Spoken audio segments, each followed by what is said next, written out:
বাঘক পিঞ্জৰাবদ্ধৰ বাবে লোহাৰ পিঞ্জৰা সাজি উলিয়াইছে এজন প্ৰকৃতি প্ৰেমীয়ে।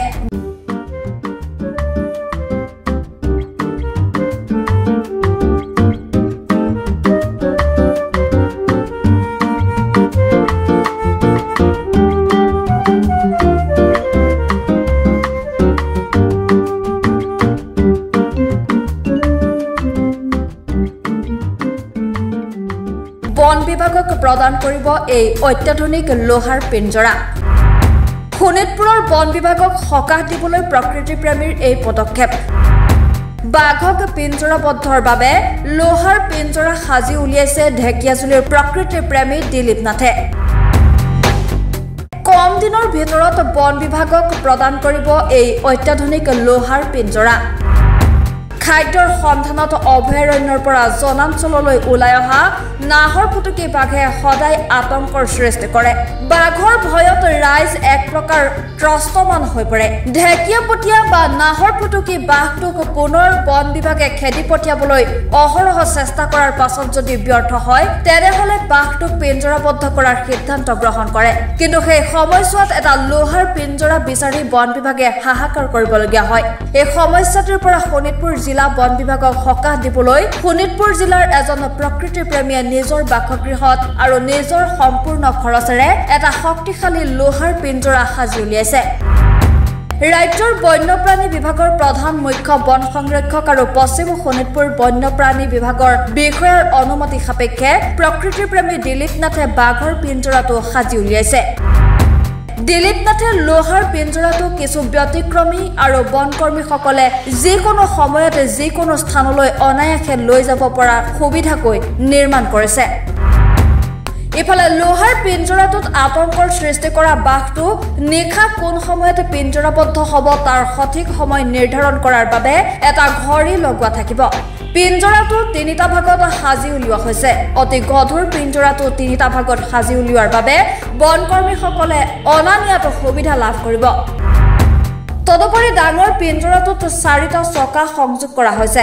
চকাবোৰ উৰাজাহাজৰ দৰে যিকোনো সময়তে উঠা নমা কৰিব পাৰিব। অতি আধুনিক পদ্ধতিৰে দিলীপ নাথে বাঘৰ পিঞ্জৰাটো সাজি উলিয়াইছে। পিঞ্জৰাটো সাজি উলিওৱাৰ ক্ষেত্ৰত পশ্চিম শোণিতপুৰ বন প্ৰাধিকাৰী বিষয়া নৃপেন নাথ কলিতাই দিলীপ নাথক উৎসাহ যোগাইছে। শোণিতপুৰ জিলাত এটা পিঞ্জৰা নিৰ্মাণ কৰিছোঁ। যিহেতু শোণিতপুৰ জিলাত বাঘে কেতিয়াবা সন্ত্ৰাসৰ সৃষ্টি কৰিলে জিলাখনত এটাও পিঞ্জৰা নাই, আনিব লাগে গুৱাহাটীৰ পৰা।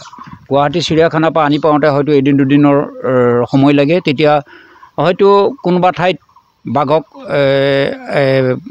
সাধাৰণ ৰাইজে আক্ৰমণো কৰিব পাৰে বা কিবা পয়জনো দি দিব পাৰে।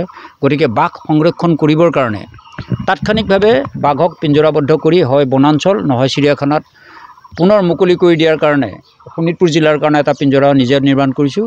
এই পিঞ্জৰাটোত এটা নতুনত্ব আছে যে কেতিয়া কিমান সময়ত নিশা বাঘে চিকাৰ কৰিবলৈ আহি পিঞ্জৰাত আবদ্ধ হ'ল এটা ডিজিটেল ঘড়ী নিৰ্মাণ কৰিছোঁ। এই ঘড়ীটোত আপুনি ৰাতি 2টা বাজিলে 2:10, 2:11, 2:12 কিমান সময়ত পিঞ্জৰাত বাঘটো আবদ্ধ হৈছে এই গোটেই ঘটনাটো সময় নিৰ্ণয় কৰিব পৰা যাব। লগতে বোকাময় হওক ওখৰা মুখৰা ৰাস্তাই হওক পথাৰতে হওক পিঞ্জৰাটো নিবৰ কাৰণে বহুত অসুবিধা হয়। আমি ইয়াত এটা এনেকুৱা ছিষ্টেম কৰিছোঁ যে এৰোপ্লেনৰ চকাৰ দৰে ইয়াৰ চকাটো ওলাইও যাব সোমাইও আহিব, অৰ্থাৎ ওখ কৰিবও পাৰি চাপৰ কৰিব পাৰি। 3জন মানুহ হ'লে এই পিঞ্জৰাটো ঠেলি লৈ যাব পাৰে। ঠাই বিশেষে কেতিয়াবা বহুত অসুবিধা হয় পিঞ্জৰাটো নিব নোৱাৰি।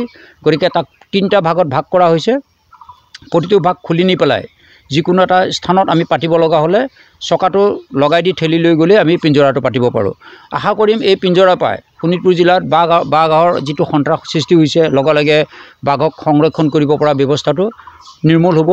তাৎক্ষণিকভাৱে আমি গুৱাহাটীৰ লগত যোগাযোগ নকৰিলেও আমি জিলাখনত ওলোৱা বাঘটো সংৰক্ষণ কৰি বন বিভাগক আকৌ পুনৰ গতাই দিয়াৰ লগতে পুনৰ বাঘটো চিৰিয়াখানাই হওক বা বনাঞ্চলত এৰি দিয়াৰ কাৰণে যিটো পদক্ষেপ গ্ৰহণ কৰিব লাগে সেই কামটো কৰিয়ে মই আজি চিৰিয়াখানাৰ তথা অসম চৰকাৰ অসমৰ বন বিভাগৰ লগত যোগাযোগ কৰি এই পিঞ্জৰাটো মই নিৰ্মাণ কৰিছোঁ আৰু শোণিতপুৰ জিলাত 2 দিনৰ ভিতৰতে মই মাননীয় DFক এইটো হেণ্ডঅভাৰ কৰিম।